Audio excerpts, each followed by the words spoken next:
Saya yakin 100% aja, nggak usah pakai 1000 triliun% seperti yang gaya-gaya Roy Panci dan Desmond. Saya cukup 100%, saya yakin pada saat pemilu 2029 nanti, politik identitas, ya, politik berbasiskan agama akan kembali, ya, menjadi makanan kita sehari-hari. Kalau kemudian ada rencana demi ambisi kekuasaan, Demokrat ingin mempasangkan AHY dengan Prabowo, ini jelas sebuah situasi yang tidak kondusif. Ini jelas adalah potensi konflik di dalamnya, memelihara api dalam sekam. Dan ini berbahaya buat Republik ketika dua orang ini kemudian disatukan menjadi satu pasangan. Pak Prabowo adalah seorang nasional sejati. Sementara Demokrat atau Pak SBY adalah seorang politisi yang pragmatis. Kita bisa bayangkan orang yang pernah dulu berseteru, ya, secara pribadi, ya kan, kemudian demi kekuasaan seolah-olah mereka sudah kompak, mereka sudah baik-baik saja. Apakah SBY rela dikhianati dan mengkhianati? Hal yang biasa.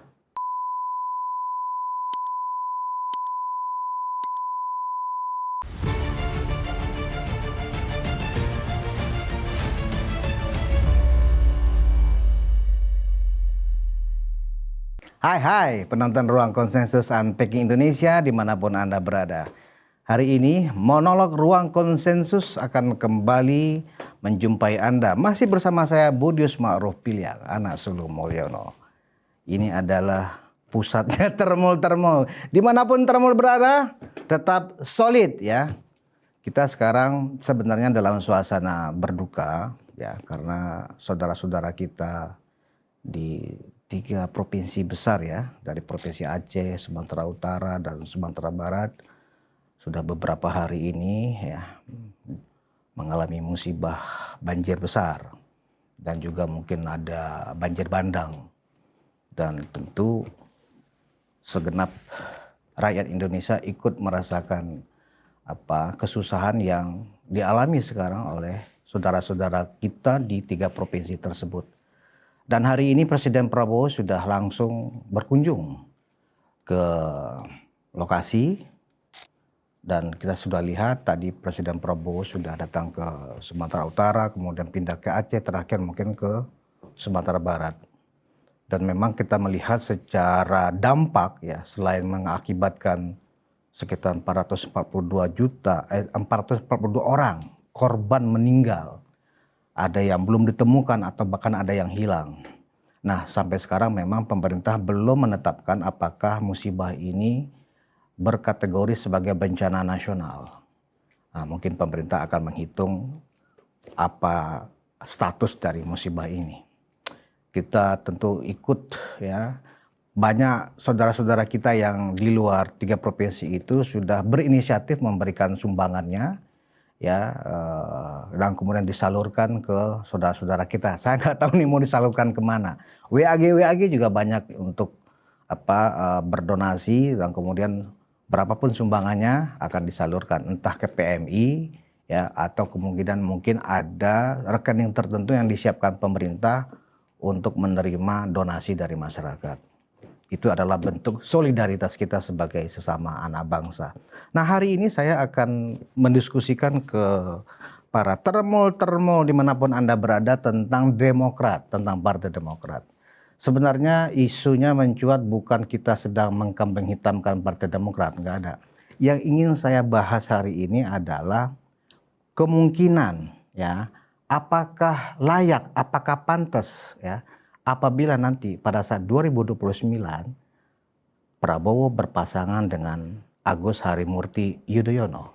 Kenapa itu mau saya bahas? Karena selama ini ya kan, akhir-akhir inilah lebih kurang, ketika peristiwa ijazah ini kemudian sudah mulai meredup, dan kemudian isu berikutnya adalah orang bicara siapa dalang, orang bicara siapa bohir.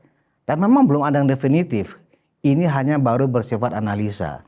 Larinya ke Partai Biru katanya. Nah, saya tidak ingin mengatakan bahwa Partai Biru ini adalah dalangnya, nggak ke situ. Cuman arahnya katanya dengan kasus ijazah palsu Pak Jokowi ini, dan kemudian dirembet-rembetkan, dikait-kaitkan juga dengan bahwa Mas Gibran, wapres kita, ijazah SMA-nya juga nggak punya. Ini tujuannya apa sih sebenarnya? Nah, dari sejumlah informasi baik di media mainstream maupun media sosial, ternyata isunya katanya untuk melemahkan, untuk menurunkan popularitas, elektabilitas Pak Jokowi dan Mas Gibran sendiri. Karena Mas Gibran dianggap adalah wajahnya Pak Jokowi. Apakah benar demikian? Nah, saya sedang berasumsi, anggap saja itu benar. Anggap saja itu benar. Artinya apa? Mungkin ya Pak SBY sebagai satu teman angkatan. Sebenarnya Pak SBY dengan Pak Prabowo itu adalah ketika masuk ke Taruna Akabri itu sama-sama sebenarnya, sama-sama lulusan, mestinya sama-sama lulusan 73.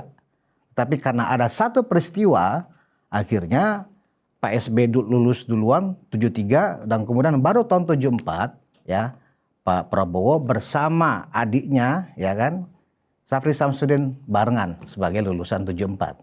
Nah, saya akan mencoba mengulas apakah kalau AHY menjadi cawapres Pak Prabowo 2029 itu adalah keputusan yang strategis buat Pak Prabowo. Mari kita lihat secara karakter dulu aja. Apakah dua orang ini akan cocok? Ya, tentu apa yang saya sampaikan ini sesuai dengan analisa saya. Pendekatan yang saya pakai adalah pendekatan latar belakang. Kalau dilihat dari faktor latar belakang, rasanya pasangan Prabowo AHY ya justru ya adalah anti klimaks jika itu yang dipasangkan. Kalau ini yang dipilih oleh Pak Prabowo, masa yang 58% hasil kemenangan Prabowo Gibran 2024 akan menjadi anti klimaks. Ya belum tentu ya pasangan ini akan didukung oleh partai-partai koalisi yang sekarang ada di pemerintahan, di Kabinet Merah Putih. Ya, kita tahu Partai Demokrat juga sekarang hanya mendapatkan 7% dari hasil pemilu 2024. Artinya nyaris tidak lolos sebenarnya. Nah, apakah dengan jumlah yang tidak signifikan ini sebenarnya sebagai partai yang bisa dianggap berpengaruh di Senayan, ya, apakah Pak Prabowo akan memilih ini? Dilihat dari latar belakang, konflik, anggap begitu ya. Saya membaca cerita, sebenarnya pernah ada peristiwa dulu antara taruna yang bernama Susilo Bambang Yudhoyono dengan taruna yang bernama Prabowo Subianto. Ya, pada saat itu ada suatu peristiwa sebenarnya. Ya, saya hanya menceritakan ulang apa yang saya baca di sejumlah misalnya di sejumlah portal ya, portal berita. Anggap saya pernah baca di tempo.co, ada juga di tirto.id. Dulu pada saat sama-sama taruna ya, suatu ketika Pak Prabowo ini kemudian di hari weekend berangkat ke Jakarta bersama Pak Riamizat Riyakudu, salah satunya yang saya ingat ya kan, dan satu orang lagi saya lupa namanya. Nah, waktu itu Pak SBY sebagai satu angkatan juga diajak oleh Pak Prabowo. Artinya tujuan ke Jakarta itu mau ngapain ya kan? Itu SBY Taruna Susilo Bambang Yudhoyono ini mengetahui apa acara yang akan dihadiri oleh Pak Prabowo yang waktu itu belum menikah dengan Mbak Titi. Ya, kalau nggak salah ada acara yang digelar oleh Cendana, dalam hal ini Mbak Titi, yang mengundang Pak Prabowo. Ya, dan kemudian Pak Prabowo mengajak teman-teman yang dekatnya nih sesama taruna. Pak SBY nggak berkenan hadir, Pak Riamizat hadir, datanglah berangkat. Nah, menurut aturannya mereka tuh nggak boleh telat kembali ke akademi. Nah, ternyata satu hari telat, sehingga pada saat itu ya oleh Gubernur Akmil pada saat itu Pak Sarwo Edi, ibu dari almarhum Ibu Kristiani Yudhoyono, almarhum ibunya Mas Agus, istrinya Pak SBY, kemudian ya mendapat kabar ya kan ada 2 orang taruna atau 3 orang taruna yang telat kembali ke akademi, dan pada saat itu diproses Pak Prabowo, Pak Riamizat dihukum secara aturan yang ada di akademi. Pak Prabowo marah pada saat itu. Ini pasti siapa yang bocorin nih? Yang bocorin nggak dianggap, yang hanya tahu Susilo Bambang Yudhoyono. Nah, konon setelah itu Pak Prabowo cari di mana Yudhoyono, mana si Bambang, gitu kira-kira cerita yang saya dengar nih dari petinggi-petinggi yang sudah purna juga. Akhirnya ya, kalau menurut Prof Kiki ya, Prof Hermawan Sulistyo, bahasa yang dipakai oleh Prof Kiki adalah pada saat itu Prabowo gebukin SBY, gitu. Karena merasa lu pengkhianat lu, katanya. Ngapain lu ngomong-ngomong ke atasan, ke komandan gitu loh. Nah, karena yang pasti, yang tahu acara mereka dan kemana itu cuman Bambang Yudhoyono. Nah, akibat itu mungkin ada dendam. Ya, dendam itu kemudian dipelihara sampai mereka berkarir. Masing-masing punya karir. Kita nggak tahu, Prabowo juga nggak membayangkan ternyata kemudian anaknya Sarwo Edi ya, kemudian dinikahi oleh SBY. Dan sejak itu karir militer SBY mulus. Dan SBY juga nggak tahu bahwa ternyata Pak Prabowo kemudian menikah dengan Mbak Titi, anaknya Pak Harto. Sama-sama lah mereka merintis karir dengan cara yang berbeda. Nah, dari latar belakang cerita ini, sebenarnya chemistry dua orang ini, SBY dengan Prabowo, itu kontradiktif. Kalau kemudian ada rencana demi ambisi kekuasaan, Demokrat ingin mempasangkan AHY dengan Prabowo, ini jelas sebuah situasi yang tidak kondusif. Kita bisa bayangkan orang yang pernah dulu berseteru ya secara pribadi ya kan, kemudian demi kekuasaan seolah-olah mereka sudah kompak, mereka sudah baik-baik saja. Ini jelas adalah potensi konflik di dalamnya, memelihara api dalam sekam, dan ini berbahaya buat Republik ketika dua orang ini kemudian disatukan menjadi satu pasangan, ya kan? Nah, kalau kemudian ini dipaksakan, ya tentu ya justru keuntungan bagi misalnya Mas Gibran ya, yang kemudian bisa saja ya kalau opsi ini terjadi, Wapres Gibran 2029 kemungkinannya ada minimal dua, tidak nyapres ya atau nyapres.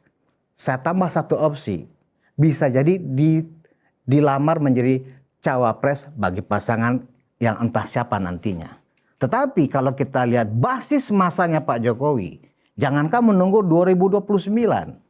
Hari ini pun ya basis masa Pak Jokowi yang luas, ya kita tahu baru-baru ini indikatornya Burhanuddin Muhtadi ya mengeluarkan rilis bahwa tingkat kepuasan publik kepada Pak Jokowi meskipun selama ini dihajar dengan aneka isu negatif, dari isu ijazah misalnya ya, itu tetap tinggi 83%. Tidak pernah ada mantan presiden di Republik ini yang setelah purna bakti masih memiliki tingkat popularitas dan tingkat kepercayaan publik setinggi yang diraih oleh seorang Joko Widodo. Ini nggak main-main. Nah, karena itu aspek berikutnya adalah ya aspek bahwa ya Pak Prabowo adalah seorang nasional sejati. Sementara Demokrat atau Pak SBY adalah seorang politisi yang pragmatis. Ya. Kenapa saya bilang pragmatis? Kita bisa melihat selama Pak SBY menjadi presiden 2 periode dari 2004 sampai 2014, basis Islam kanan ya, Islam yang mengedepankan ya memanfaatkan ekspresi kebebasan berekspresi ya seperti Hizbut Tahrir Indonesia, Forum Pembela Islami atau FPI itu tumbuh subur di era Pak SBY.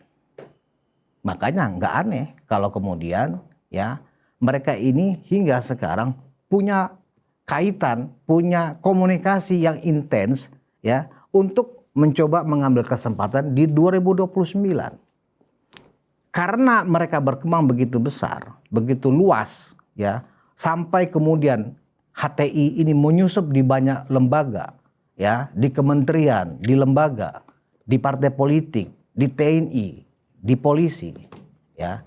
Inilah sisa-sisa inilah yang kemudian dibersihkan di era Pak Jokowi selama 10 tahun. Dan itu memang sampai sekarang nggak bisa juga, nggak habis maksudnya. Meskipun Pak Jokowi dengan sebuah konsekuensi yang berat membubarkan HTI dan menganggap itu sebagai partai terlarang atau ormas terlarang. Begitu juga FPI dibekukan sehingga tidak boleh lagi ya bekerja, berada, ya menjalankan kegiatan di Indonesia. Ini jelas adalah kehilangan kesempatan bagi Demokrat dalam memelihara jaringan kekuasaannya. Dan jika ini kemudian Pak Prabowo berpasangan dengan AHY, saya yakin 100% aja, nggak usah pakai 1000 triliun persen seperti yang gaya-gaya Roy Panci dan Rismon. Saya cukup 100%, saya yakin pada saat pemilu 2029 nanti, politik identitas, ya politik berbasiskan agama akan kembali ya menjadi makanan kita sehari-hari. Kita akan terbiasa lagi ya melihat bendera hitam. Nah, saya nggak tahu, bisa saja nanti atas nama kepentingan politik, misalnya Pak Prabowo bisa aja menghidupkan kembali Hizbut Tahrir Indonesia atau mencabut keputusan pembekuan HTI dan FPI. Bisa saja atas nama politik. Nggak ada yang tidak mungkin dalam politik. Semuanya bisa terjadi. Nah, apa yang akan kita lihat jika skenario Demokrat ini memang akan dijalankan oleh Pak Prabowo? Saya hanya ingin mengingatkan kepada termul dimanapun Anda berada. Ya, jangan Anda mengira bahwa skenario ini nggak akan terjadi. Bisa saja, anything can happen. Apapun bisa terjadi loh dalam politik. Oh, nggak mungkin terjadi, Bang Budius. Kan Pak Jokowi sudah memerintahkan kepada seluruh relawan untuk mendukung Prabowo Gibran 2 periode sebagai sebuah niat, sebagai sebuah ikhtiar. Apa yang disampaikan oleh Pak Jokowi sah-sah saja, baik-baik saja. Tetapi apakah Pak Prabowo dan Gerindranya mendengarkan saran, masukan dan seterusnya dari SBY atau dari Demokrat? Nggak ada yang tahu. Kuncinya ada di mana ini? Apakah Prabowo Gibran akan berpisah di tengah jalan sebagai satu kesatuan karena ada kegiatan politik 2029, kita nggak tahu. Tetapi sebagai termol ya yang dengan sangat kokoh dan gigih menjaga persatuan, kita benar-benar fokus mengawal pemerintah untuk bekerja maksimal. Nggak ada lagi yang sifatnya kita berhadapan lagi dengan Islam kanan yang mengedepankan negara Islam kembali seperti yang diusung oleh HTI dan FPI yang selama 10 tahun di era SBY dinanam-bobokkan. Kita bisa lihat nanti apakah itu yang akan menjadi pilihan mayoritas rakyat Indonesia. Ya tergantung rakyat Indonesia. Semuanya pilihan. Saya pun boleh mengatakan saya nggak akan pilih. Saya tetap akan pilih Prabowo. Saya akan tetap pilih Gibran. Tetapi manakala Prabowo AHY menjadi pilihan, saya pasti akan berseberangan. Itu sikap pribadi saya. Bagaimana dengan termol-termol yang lain? Anda boleh punya sikap. Dari sekarang hati-hati. 1 bulan lagi berganti tahun menjadi tahun 2026. Tahun 2026 bagi yang awam politik mengatakan pemilu masih jauh. Ya bagi yang awam politik itu salah besar. Jadi jangan kita ya percaya dengan ungkapan-ungkapan, misalnya dari ungkapan-ungkapan yang sering mengatakan pemilu masih jauh itu ucapan siapa? Ucapan dari Partai Demokrat untuk meninabobokan kita semua. Pemilu itu sudah dekat bagi partai politik. Saya mau dapat informasi saya ini nggak tepat. Ya bahwa selama menjabat menteri ya setiap kunjungan ke daerah Ketua Umum Partai Demokrat Agus Harimurti atau AHY ya di sela-sela kunjungan selalu juga melakukan rapat konsolidasi dengan anak buahnya di daerah-daerah. Itu adalah tanda bahwa pemilu itu sudah dekat. Seluruh ketua umum partai bisa saja melakukan seperti yang dilakukan oleh Agus. Bahlil juga mungkin melakukan hal yang sama. Zulhas juga melakukan hal yang sama, ya kan? Nah, apakah ini sebenarnya dibolehkan Kalau Pak Prabowo tahu mereka melakukan ini, menteri-menterinya melakukan tugas sambil mengurus partai, sambil melakukan konsolidasi, saya yakin pasti akan ditegur oleh Presiden Prabowo. Karena tidak boleh melakukan kunjungan ke daerah untuk kegiatan instansinya, tapi juga sambil mengumpulkan partainya, anak buahnya di daerah, dari DPD, DPC, dan seterusnya, konsolidasi. Yang saya dengar yang melakukan itu secara nyata ya adalah Partai Demokrat. Dan satu lagi yang saya catat sebagai sebuah strategi yang seragam bahasanya. Beberapa kali saya bertemu dengan teman-teman Partai Demokrat. Ketika saya tanya apakah memang kalian bertekad atau punya agenda untuk menempatkan AHY sebagai Cawapres Prabowo 2029. Dari semula saya percaya, tapi ketika saya mendengar satu alasan yang sama, saya jadi curiga, jangan-jangan ini memang sudah menjadi kesepakatan kalian. Bahasanya apa? Tentang itu terpikirkan aja belum? Itulah jawabannya. Terpikirkan aja belum untuk 2029. Partai Demokrat, Mas Agus, Mas Ketum fokus adalah membantu presiden, menjalankan tugas-tugas presiden. Bertemu lagi dengan petinggi Demokrat yang lainnya, bahasanya sama. Terpikirkan aja belum? Bahkan terakhir-terakhir ini ketika Partai Demokrat ya dituduh membackingi atau ada di belakang kasus ijazah palsu yang dilakukan oleh Roy Panci dan kawan-kawan, ya bahasanya sama. Ketika ditanya oleh presenter televisinya, apakah di belakang ini juga ada Partai Demokrat? Itu pernyataan yang keliru. Kami Partai Demokrat tidak berpikir seperti itu. Nggak pernah dalam pembahasan kami dalam rapat-rapat untuk membahas bagaimana posisi Partai Demokrat pada saat Pilpres. Terpikirkan aja belum? Bahasa yang sama.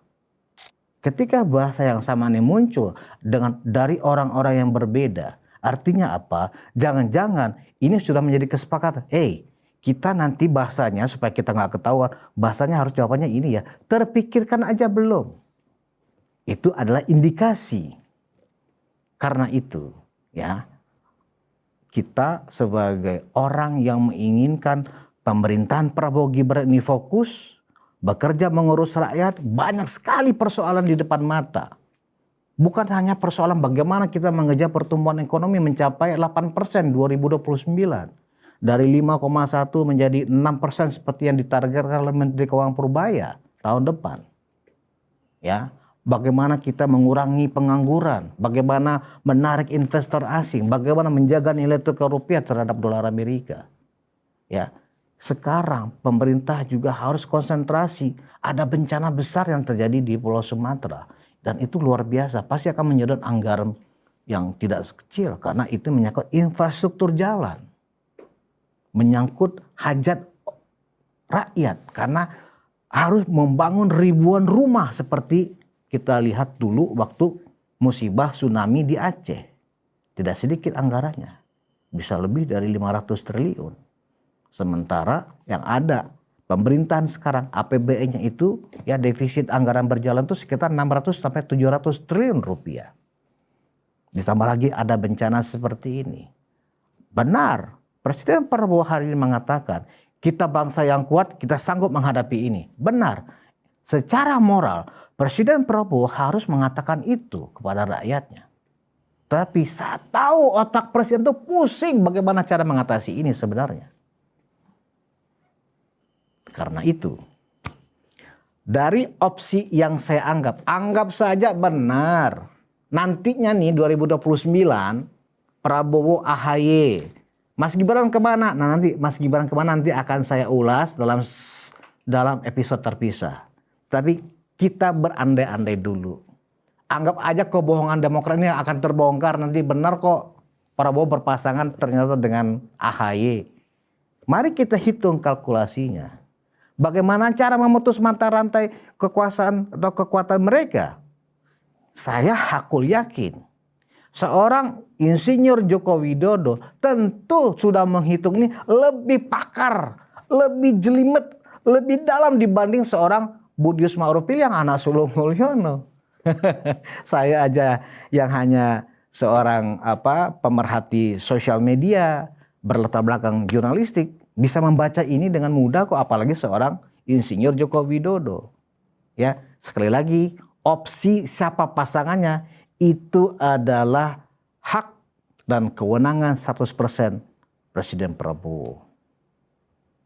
Hati kecil saya sih merasa Pak Prabowo bukan seorang pengkhianat. Hati kecil saya berbeda dengan yang namanya SBY. Mengutip pernyataan rekan atau tokoh Demokrat pada saat Demokrat berdiri, Johnny Allen Marbun. Ya, saya mengutip ya, bukan saya menuduh. Pak SBY atau SBY berkhianat atau dikhianati sudah biasa. Pernyataan itu pernah juga disampaikan oleh Johnny Allen Marbun di podcast ini. Terdokumentasi. Jadi, apakah SBY rela dikhianati dan mengkhianati? Hal yang biasa. Suatu saat nanti mungkin besok saya mungkin akan mencoba mendatangkan teman saya yang terlibat langsung dalam peristiwa kudeta. Yang dituduh AHY kan ada kudeta ya kan terhadap partainya. Besok kan saya bahas itu. Benar nggak sih ada kudeta? Siapa sih yang berkhianat? Atau siapa yang mengkhianati? Episode berikutnya akan kita bahas lebih dalam dari pelaku sejarahnya. Kembali kepada tema saya hari ini sebagai penutup. Kita nggak usah pusingkan. Apakah benar AHY akan dipasangkan sebagai cawapresnya Pak Prabowo 2029 nanti? Nggak usah dipusingkan. Kita fokus aja. Fokus bagaimana Prabowo Gibran ini berjalan, mampu melaksanakan Astacita dengan maksimal, mampu mencapai pertumbuhan ekonomi, mampu kemudian mengurangi pengangguran, menciptakan lapangan kerja, itu aja fokus kita. Masalah misalnya Ore Panci dan kawan-kawan itu udah masalah hukum, sudah selesai. Saya menganggapnya itu udah selesai. Dan saya menghimbau kepada relawan-relawan Jokowi, gak usah lagi terlibat dalam debat, dalam pertengkaran di televisi, udah tinggalkan saja, gak perlu lagi. Biarkan saja proses hukum. Biarkan saja mereka membangun propaganda untuk membentengi diri mereka dari kesalahan, biarkan saja. Hukum yang harus kita kawal. Polda Metro Jaya harus kita kawal, bukan lagi televisi, bukan lagi rakyat bersuara, bukan lagi ILC dan seterusnya. Panggung-panggung yang ada di televisi. Saran saya kepada teman-teman relawan, gak usah lagi menghadiri undangan-undangan untuk menjadi narasumber hanya untuk bertempur. Karena efeknya gak bagus buat masyarakat. Ya, kalian sadar gak sih acara-acara yang dilakukan oleh TV yang selalu mengadu domba, membuat suasana konflik, ya meskipun itu hanya 1 jam, kita sama aja mendidik publik, mendidik warga masyarakat untuk konflik, bahwa konflik itu hal biasa, bahwa bertengkar itu hal biasa, bahwa saling menegasikan pendapat orang dengan fitnahan, dengan makian itu hal yang biasa, dampaknya akan buruk. Karena itu saran saya sebagai termol kita menjaga Pak Jokowi. Tinggalkanlah panggung-panggung itu, kita kawal saja proses hukumnya. Apapun yang dipilih Pak Prabowo pada saat 2029, ya tentu Pak Prabowo punya hitungan sendiri, punya konsekuensinya sendiri, baik konsekuensi positif maupun konsekuensi negatif. Seorang Prabowo yang sangat senior tentu bisa mengkalkulasi dengan matang. Kalau tetap bersama Prabowo Gibran seperti apa? Kalau dengan AHY seperti apa? Kalau saya sudah memberikan gambaran Pak Prabowo, kalau Anda memilih AHY, Anda akan ambiar. Anda akan ambiar. Boleh percaya, boleh tidak. Itu aja saya pikir, saya sih optimis ya. Pak Prabowo tidak akan mau ambiar. Karena apa? Banyak hal yang akan dikerjakan oleh Pak Prabowo di periode keduanya. Ya. Kalau Pak Prabowo memilih dengan AHY, bisa jadi. Cukup 1 periode saja. Terima kasih atas perhatian Anda. Kita bertemu di monolog ruang konsensus berikutnya. Wassalamualaikum warahmatullahi wabarakatuh.